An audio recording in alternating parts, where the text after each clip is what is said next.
Got a pardon. Here's your complete foy written out song, crafted from all the lore, myth, character design, and storage airing we built together. Its version blends aggressive outlaw country set in Gothic mysticism. Its spiritual file of sacrifice, duality, and redemption.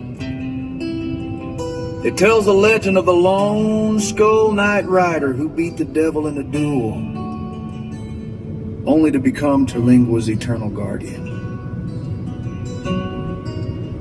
So let desert part and the devil's tomb, my refuge, oh, Saluya,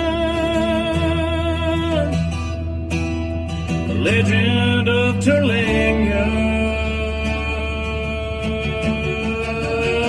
So the lifer devil country,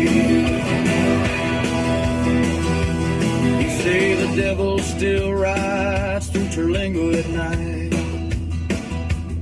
looking for souls foolish enough to challenge his tune. But one man beat him,